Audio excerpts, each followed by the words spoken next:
Today's mindful moment, packed with insights but designed to fit into your busy life. One deep dive at a time. Imagine a world where your deepest beliefs are just seen as, well, opinions, no better or worse than anyone else's. Allan Bloom's The Closing of the American Mind, the book we're looking at today based on these excerpts you shared, it dives into a pretty contentious theory about how higher education might be contributing to exactly that. It's definitely a provocative read. Right.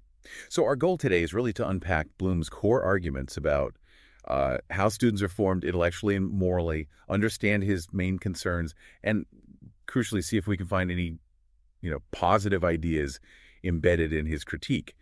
Let's start with his idea of the student as a clean slate. Okay. So Bloom observed back in the mid-20th century, American students arriving at university. Well, they often lacked that deep immersion in literature and philosophy that maybe their European counterparts had. Their earlier education just hadn't really built that strong connection with, say, the classics. But he didn't see that as purely negative, did he? There was an upside to this clean slate. Exactly. Yeah, this lack of rigid pre-existing frameworks also meant they had an openness, a kind of optimistic belief in universal truths, in progress. You really saw this after Sputnik, during the space race. Right. American students often had this confidence, that hard work could achieve anything. They perhaps didn't have that same sense of inherent limitations. That paints quite a picture of optimism. But Bloom saw things change, didn't he? He did. He noted later generations, even though they were more materially comfortable, started showing more anxieties, maybe less intrinsic motivation. It seemed like they were driven more by external validation than a real love of learning. That's a really stark contrast. Which brings us to how Bloom saw books and culture playing a role in all this. His worries about reading seem pretty central. Absolutely. Bloom really lamented what he saw as a decline in students' reading habits, their ability to really engage with, significant literature. He felt they often wanted immediate relevance and struggled with texts that required deeper, sustained reflection. And it wasn't just books, was it? He looked at the broader cultural picture, too. Right. He connected this to the rise of mass culture TV, especially, this focus on the immediate. He argued it sort of eroded the mental space needed for that kind of deep intellectual development. Even the way values were being taught in education, he felt it became superficial sometimes, driven more by social trends than by, enduring philosophical principles. He even got into music, specifically rock music, which is still such a huge force. Yeah, his analysis of rock music is fascinating. He saw it as this powerful force shaping the souls of young people. He acknowledged its emotional intensity, for sure. But he also worried it could sort of bypass reason and tradition. That focus on visceral experience, he thought, could potentially lead to a kind of sensory overload, maybe diminishing the capacity for deeper engagement with complex art and ideas. It's a really strong critique. Okay, let's shift gears slightly to Bloom's observations about relationships and self-perception. This idea of niceness coexisting with self-centeredness. Yeah, right. Bloom noticed this general niceness, you could say, among students, a reluctance to cause offense, maybe.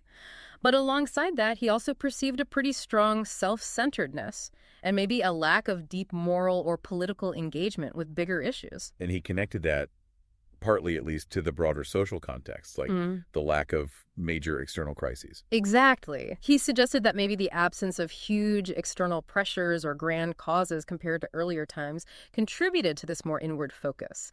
He also felt that traditional pillars like family, religion, national identity, they seemed less formative for students, Right. which could lead to a kind of detachment, a focus on individual desires. Even the ease of travel and communication, while good in many ways, might add to feeling a bit unanchored. And what about the idea of equality? That's such a core American value, but Bloom had a specific take on how students interpreted it. Well, he argued that students often interpreted equality almost as a leveling force, that it could perhaps unintentionally discourage recognizing real differences in talent or achievement. He observed that categories like sex, color, religion, family background, nationality, things that used to be major social markers, seemed increasingly superficial in how many students saw the world and each other. Okay. This feels like it leads directly into what many see as the core paradox in Bloom's argument. This whole concept of openness, it sounds good, but he has serious reservations. Big reservations. He identified this pervasive belief in cultural relativism, the idea that all cultures, all value systems are equally valid. And while that seems to promote tolerance, Which sounds positive. right, but Bloom worried it could actually lead to a lack of genuine conviction, an inability to make meaningful judgments or defend core principles. The very idea of objective truth starts to feel shaky. Platforms like Mindful Moments and our podcasts, which is an AI audiobook analysis channel on YouTube, often explore these kinds of tensions in texts, fostering that deeper critical thinking.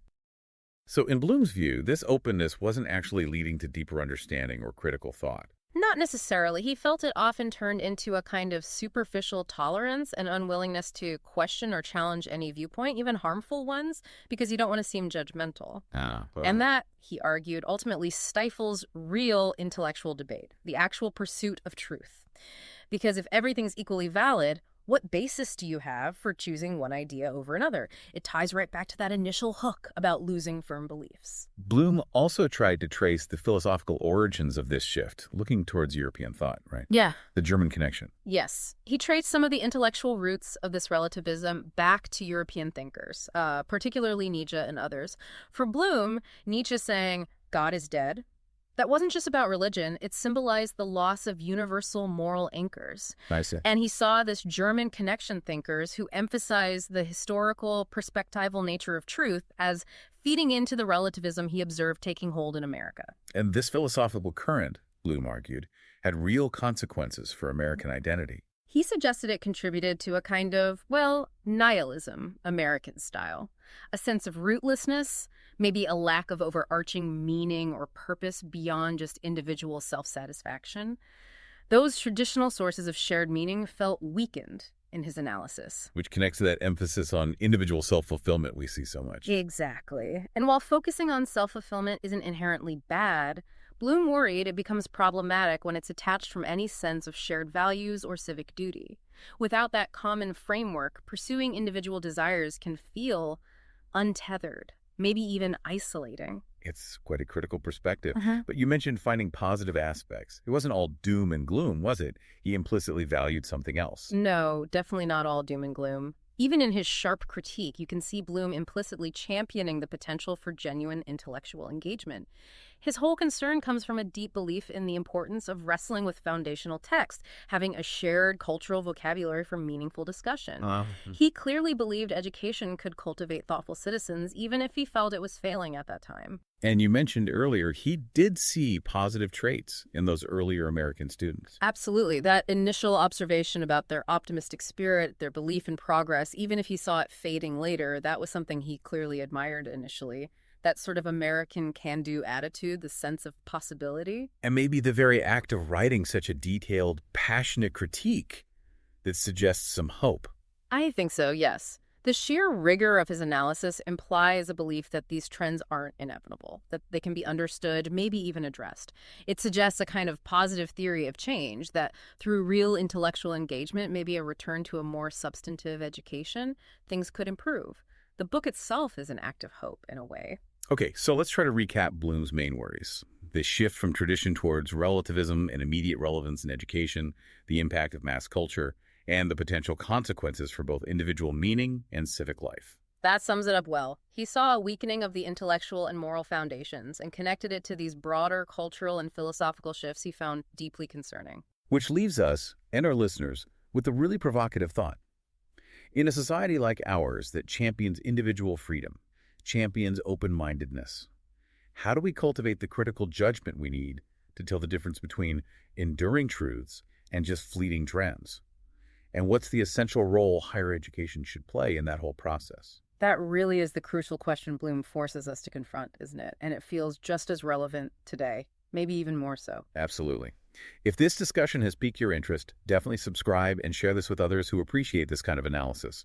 You can also find a link to purchase The Closing of the American Mind in the show notes if you want to dive deeper into Bloom's own words. And most importantly, keep thinking critically about the forces shaping our intellectual world.